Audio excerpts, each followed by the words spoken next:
Fala pessoal, terceiro vídeo nosso dessa análise pessoal que a gente começou a fazer desde que o Bitcoin caiu com payrolls, a lateralização, a estrutura em W que eu falei, aquela estrutura típica de alta, né?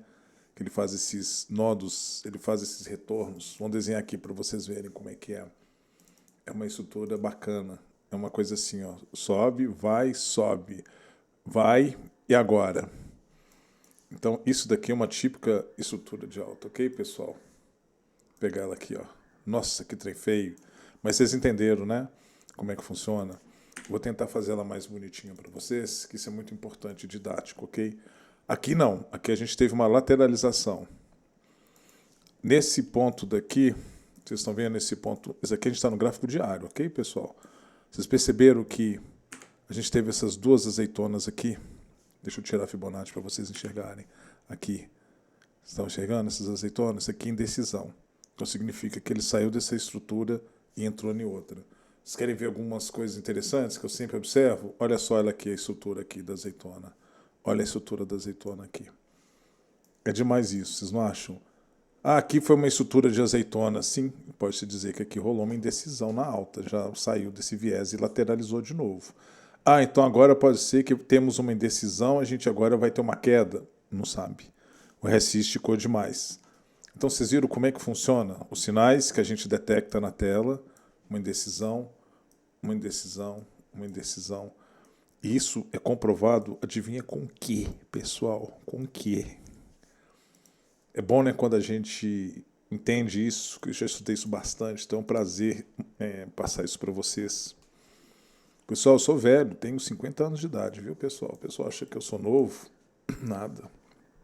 O que faz a gente ficar assertivo é a experiência. Tá, então a gente detectou esses sinais aqui que sempre aparecem nas estruturas, que mudam uma tendência, assim. E sabe qual que é a prova mais esquisita?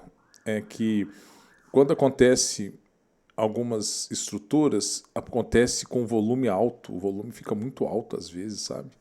São coisas absurdas, né? Olha essas duas pernadas daqui. A gente teve esse movimento daqui de decisão, depois em seguida o volume começa a subir, subir, subir, subir, subir, subir. E na hora que o pessoal vê que já está passando o volume anterior, o volume ainda nem chegou a subir tanto, porque tem muita venda, mas ele, ele estoura, né? Igual um gatilho, né? É o chamado pike, é o spike de volume. Quando entra, né? O pessoal entra pesado no mercado. Ele vence essa última daqui. Tá. Coisa importante para vocês, voltar aqui para o Bitcoin. Bitcoin valendo 114, né? Praticamente. Aqui está o nosso estudo da parte 2 desse vídeo. A gente falou que se ele não perdesse determinados valores, 112.400, ele subiria. Ele não perdeu. Ele cruzou ele com uma violência e aquilo que eu sempre falo para meus alunos, quando passa, pessoal, aqui a resistência seria de 112, né, em 900. Seria o 103, olha como é que passa. Olha como é que arrebenta. Passa, né? Quando passa, passa com moral, né? Isso que eu acho sensacional. Ah, e agora o que eu faço? Bom, então se vencer essa Fibonacci nossa, a gente mudaria para cá, né? A gente mudaria para essa Fibonacci de cá. Mas já passou essa Fibonacci, já está operando lá em cima. Então o que aconteceu, pessoal? A gente já tem que pegar esse valor e a Fibonacci colocar aqui, no alto, igual eu já ensinei para vocês. Então a Fibonacci, ela é itinerante? Sim, ela é itinerante, ela vai andando. Você não vai deixar uma Fibonacci fixa. Vai deixar? O que vocês acham? Eu estou no gráfico de uma hora, pessoal. O gráfico de uma hora, as coisas mudam ao tempo todo. É tudo muito rápido. O RSI está lá embaixo, agora está lá em cima. O RSI está lá embaixo, está lá em cima, está lá embaixo, está lá em cima, entendeu? Então, o gráfico de uma hora, a Fibonacci muda o tempo todo. O jogo muda o tempo todo. Então, se o Bitcoin fez uma queda em 110.800, saiu dessa zona vermelha daqui. Depois ele atingiu esse novo topo daqui de 114 e criamos essa estrutura que vocês estão enxergando aí na tela dessa Fibonacci. Olha lá, deixa eu desenhar ela aqui para vocês. Olha lá. Desenhou essa Fibonacci nova que vai desse ponto mínimo a esse ponto máximo. Então a gente entende que aqui no 113.500, que é o jogo, se ele perder esse valor daqui, no 113 13.500, significa que vai escanear uma baixa? Depende, a não ser se ele fizer um throwback. O que é throwback? Vamos embora. Throwback é quando o preço cai, ele vai bater nessa linha daqui que a gente detectou e não vai conseguir passar. E ele vai buscar valores o quê? Mais baixos. Ok? Isso, olha lá, a estrutura de baixa. 1, 2, 3. Tá vendo? Igual a gente teve a estrutura de alta, né, que eu ensinei para vocês. Vamos desenhar ela aqui, ó. 1, 2, bateu aqui no 112 e 3. Olha lá que legal, pessoal, a estrutura de alta. E a estrutura de baixa, mesmíssima coisa. Ok? Demais essas coisas, né?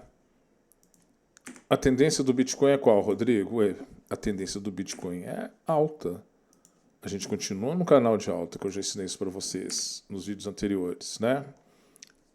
Quer que refresque a memória? A gente vai trabalhar com gráfico diário no próximo vídeo, ok? Hoje eu quero exaurir com vocês a análise do gráfico de uma hora. Tá, então o gráfico de uma hora a gente tem o RSI, que já está lá em cima, o RSI chegou a bater 87% aqui, né? Aí o pessoal liquidou com força, virou uma coisa surreal. Eles esperaram, né, o RSI tocar aqui nessa linha nova aqui que criou, né? Nessa linha daqui, do 113.600. O pessoal comprou de volta e agora está vendo até onde que pode chegar. Então já causou estresse? A gente não sabe ainda. Já existe uma divergência?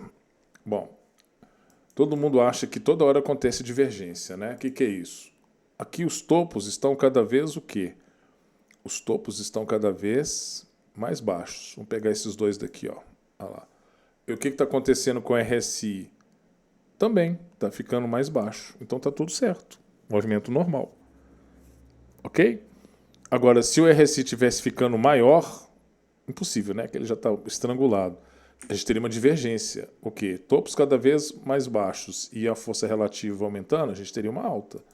Então agora está mostrando que o sistema está em equilíbrio aqui agora nos 114 mil dólares, buscando estímulo agora do mercado para entender que rumo que vai.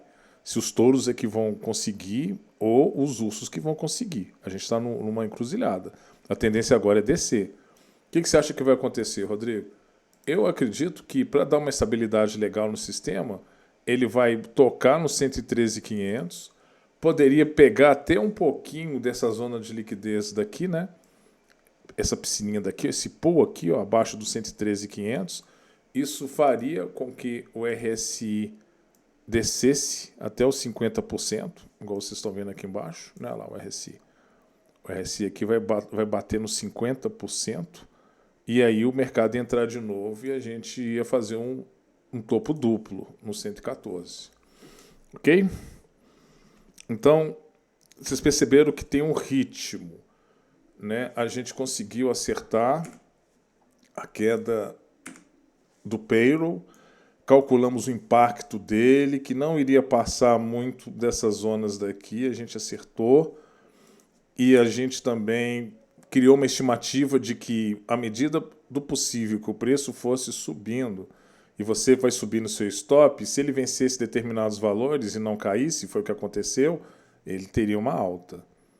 Então agora já está causando estresse. O mercado talvez já vai fazer uma correção mais forte. Sim, pode ser que sim. A gente não sabe. A gente não sabe quem são as pessoas que vão querer vender agora. Tem gente que quer vender, tem gente que quer comprar. Então você não sabe, você não tem essa previsão. O que eu quero que vocês entendam é o fluxo, é o processo, ok? Que isso tudo que a gente está vivendo aqui nesse gráfico de uma hora, olha só que legal que a gente vai fazer agora. Tchan, tchan. Vou mudar aqui, ó, para o gráfico de 4 horas. A gente está nessa asa desse contexto todo macro daqui. Então vocês estão entendendo como é que a coisa funciona? A Fibonacci nossa é essa daqui. Agora vocês estão enxergando onde que a gente está. Isso aqui é um iceberg que a gente está à ponta. Tá vendo? Olha o que tem para trás. E vocês querem ver mais? Vamos mudar agora para o gráfico diário. Olha onde que a gente está brincando. Olha lá. Olha onde que a gente está brincando. Olha a Fibonacci geral que está aqui atrás. Eu vou até apagar essa daqui para não ficar tanta coisa na tela. Ok? Vamos tirar essas informações daqui de divergências. Olha onde é que a gente está brincando. Olha lá. Então, o que a gente pode dizer? Que se a gente quiser melhorar essa Fibonacci agora, num contexto macro, a gente teria que pegar o maior preço do Bitcoin, que foi 124 mil dólares e 500, com o mínimo dele, que foi esse daqui. Aí vocês vão ver na Fibonacci acontecer a magia. Olha como é que essa linha vermelha daqui é importantíssima, do 111,340. Se ele continuar acima dela, a gente tem um viés de alta. E se ficar abaixo dela, a gente tem um viés de acumulação para buscar essa liquidez que está aqui no fundo. Vocês entendem quando eu falo buscar liquidez? O que é buscar uma liquidez no fundo? Talvez eu fale isso muito e vocês não têm tanto conhecimento. O que é buscar liquidez? Aqui que estão as ordens fortes do mercado, da galera que está oferecendo aqui, ó, seu Bitcoin. Compra seu Bitcoin aqui, compra. Tá entendendo? Então a galera tá querendo comprar Bitcoin aqui, vai ter um cara que vai entregar para ele. Então vai ter uma demanda. Vocês estão entendendo? Vai ter uma demanda. Então isso que é buscar liquidez. Então, buscar liquidez aqui no 111,340, ok? Já começa, o pau já quebra. Mas analisando o retrocesso, o que vocês vão perceber? Que essa zona daqui, que ele entrou, ele já buscou a liquidez dela. Já buscou. Agora está na hora de ter uma manipulação do preço para ele lateralizar, não é isso? Para ele lateralizar, para depois o quê? Entregar uma alta. Ou então, o que o mercado vai entender? Não, a gente não vai subir mais. Não tem tanta gente querendo comprar. Então é assim que funciona. O mercado briga o tempo inteiro. A gente chama a zona de cima de oferta e a zona de baixo de demanda. Vamos desenhar isso aqui no nosso contexto para vocês aprenderem. Pessoal, isso é coisa que vocês têm que aprender, ok? Isso é importantíssimo. Ok? Vamos desenhar aqui então. Então aqui a gente falou que aqui embaixo é uma zona de demanda. Demanda. Aí. E onde que está funcionando lá em cima agora as coisas? Vamos desenhar aqui assim. Aí. Vamos pegar aqui agora. Vamos escrever aqui agora. Oferta. Beleza. Vamos descer aqui agora. Olha lá. Vamos tirar essa setinha. Aí. Então aqui é a zona que se o Bitcoin cai, na mesma hora tem gente comprando e fica só um pouquinho. Está quente essa zona, está bem quente, né? E o que está acontecendo com as zonas de oferta? A gente está nessa zona agora, que está tentando romper ela. Vamos supor que rompe ela, nós vamos para essa. Rompe ela, a gente vai para essa. E se romper essa daqui, aí nós vamos para essa zona daqui final, que é essa daqui, né? Essa zona daqui, pessoal, é a zona mais difícil que tem de vencer, que está entre 124 mil e 123, 124 mil. É muito difícil o Bitcoin passar desse preço, que aqui o pessoal está oferecendo Bitcoin pesado. Aqui estão bilhões aqui, ó, que o pessoal está querendo vender caro, ok? Então, entender esse conceito da zona de demanda, então isso acontece o tempo inteiro, tá bom? O que eu quero mostrar para vocês? Existe um indicador que a gente gosta muito dele. Antes, deixa eu voltar para o início da aula, que eu falei para vocês sobre a gente saber se a gente está numa alta ainda. Para saber isso, pessoal, vocês entram no gráfico diário e clica na média móvel. Vamos pegar aqui, ó, médias móveis. Aqui a gente trabalha com a média móvel de 50 e de 200, ok? Então, olha como é que a gente está brincando. Vamos tirar a Fibonacci. Tudo que a gente estava jogando era em função dessa média móvel daqui roxa, ok? Deixa eu tirar agora. Não, pode deixar ver a de 200. Sempre a gente está beliscando ela, ou passa ela, ou toca nela, ou cruza ela com força. Provavelmente vamos fazer um pullback agora no 113. Pode ser que sim. Mas vocês estão entendendo como é que o jogo funciona? Como que essa linha daqui é importante? É uma linha foda, vocês não concordam? No gráfico diário. Olha lá. Sempre que a gente toca e fica muito tempo abaixo dela, a gente volta. Olha lá. Volta. Então agora a gente está voltando? Sim, a gente está voltando. Olha outra coisa importante. Tá bom? Gráfico semanal. Tá. A gente percebe no gráfico semanal o Bitcoin. Sempre que ele toca na linha roxa, ele volta. Ele toca, ele volta. Aqui ele começou a desencadear uma queda, mas o mercado está muito ansioso, pensando que o preço pode subir ainda por causa do Fed, do corte de juros. Serão 3 cortes consecutivos de 0,75, né? 0,25, 0,25, 0,25 até o final do ano. Então o pessoal está querendo esperar o preço dar uma respirada, subir. Ok? O que você está esperando, Rodrigo? Pessoal, eu sou velho, eu quero calma, quero ficar igual doido olhando, fazendo alavancagem, não, passando mal, não. Eu quero que o preço faça exatamente isso daqui que ele já fez. Ele fez isso em 2 de setembro, tocou na linha. Ele tocou na linha no dia 31 de março esse ano. Então estou esperando, pessoal, o preço tocar nessa linha. O preço deve valer aí mais ou menos uns 100 mil dólares, né? Uns 100 mil dólares, aí sim eu vou entrar. Vamos colocar aqui que o preço vai cair até meio de outubro. Olha lá. Até meio de outubro vai cair. Tá bom? Vou pegar aqui agora essa seta daqui, ó. Vamos imaginar que ela vai continuar subindo. Aí. Nó, hein? Profissa, hein? Então isso que você está esperando, Rodrigo. Vamos desenhar essa linha imaginária daqui, ó. Uma curva, né, pessoal? Você está esperando, então, tocar nos 100 mil dólares? Sim, é o que eu estou esperando. Impressionante como é que pouquíssimas pessoas avaliam isso. Gostaram desse vídeo? Então, por mais que a gente esteja brincando com essa queda, a gente teve 3 semanas de queda e 2 semanas de alta. Ok. O que a gente percebe? O mês de setembro é terrível, né, pessoal? Se a gente botar aqui no mensal, olha só o que está acontecendo. O mês de agosto, queda. Setembro, uma indecisão. E se manter a tradição, pessoal, se preparem, viu? Se prepare que setembro vai ser o mês que a gente vai acumular para depois o quê? Dar nova pernada nos 150 mil dólares. Tá bom assim? Rodrigo, você é muito otimista. Não sou otimista. Eu estou analisando o que já aconteceu.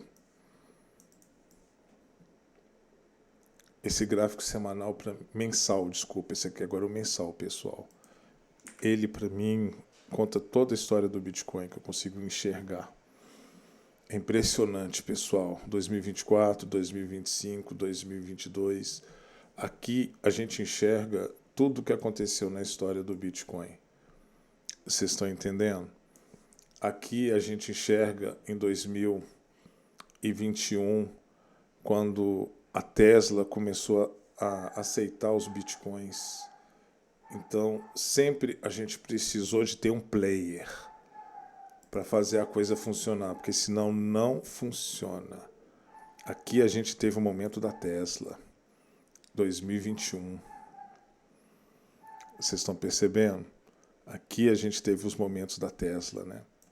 A Tesla vai aceitar Bitcoin. Nossa, boom! Aqui a gente teve um outro momento importantíssimo que aconteceu em 2024, que foram das ETFs do Bitcoin. Aqui foi o Trump. Então vocês estão percebendo? Sempre precisa ter um player, uma notícia, uma manipulação de massa explosiva do Bitcoin. Então, o que acontece? A gente está indo para o final desse ano, a gente já vai para outubro. Pessoal, cadê a notícia que vai ser feita igual aconteceu do Trump, falando da reserva de mercado, dos ETFs do Bitcoin, da BlackRock, da Tesla? Quem vai ser o próximo agora? Quem vai ser o próximo player? Que notícia que vai ser fabricada agora, que vai eclodir no final do ano? Será que vai ser o novo presidente do Fed? Vai ser uma pessoa que vai ter a mesma visão cripto? Uma pessoa que vai querer revolucionar as finanças? Vai ser tudo descentralizado? O que vai acontecer, pessoal? Vocês estão entendendo? Eles estão fabricando isso. Ok? Eles estão fabricando isso. E analisando esse gráfico daqui, agora, a gente está no alto da montanha agora, né? É o que eu mais gosto. Que você está enxergando nesse gráfico mensal toda a história do Bitcoin. Desde aqui de 2023 até agora. Então aqui a gente tem 2 anos do Bitcoin. 2 anos do Bitcoin. Da era Trump. Tá. Então a gente sobe, lateraliza, sobe, lateraliza, sobe, lateraliza. Tá. Se não fabricarem uma notícia, uma nova onda, a gente vai continuar andando de lado. E quando acontecer essa notícia, nós vamos subir de novo. Tá, isso já vai acontecer agora, já está sendo fabricado. Então a gente tem pouquíssimo tempo. Ok? Então vocês analisaram aqui na análise mensal do Bitcoin que quando ele arranca, depois ele anda de lado, meio que caindo, arranca, anda de lado, meio que caindo, arranca. Então vocês estão percebendo? É aqui que está o jogo do Bitcoin, pessoal. É aqui que está. Ok? Pensem muito nisso. Qual vai ser a próxima notícia que está sendo fabricada? Tivemos a reserva de mercado do Trump, colou. Pum! Olha aqui, ó. Novembro de 2024, né, quando ele ganhou o valor da reserva de cripto. Não aconteceu nada. Bom, e observem, sempre que a gente tem esses pumps, tem uma hora que ele cai, né? E a queda, olha só, agosto. Tá vendo? Ou então em março. E agora a gente está em setembro, agosto. Teve uma queda. Então esse ciclo está bem parecido com esse. Pode ser que sim. Em outubro desencadeia uma nova alta. Entenderam, né, pessoal? A minha dúvida. Qual notícia eles vão fabricar e qual vai ser o impacto dela? Porque para superar da Reserva Federal, eu não sei o que eles podem inventar agora, que vai causar um boom que vai estourar o preço. Ok? Então, às vezes, eu nem durmo, fico pensando o que eles estão planejando que vai soltar e que vai fazer o preço explodir, o Bitcoin vai a 150. Sofram comigo. Abraço para vocês.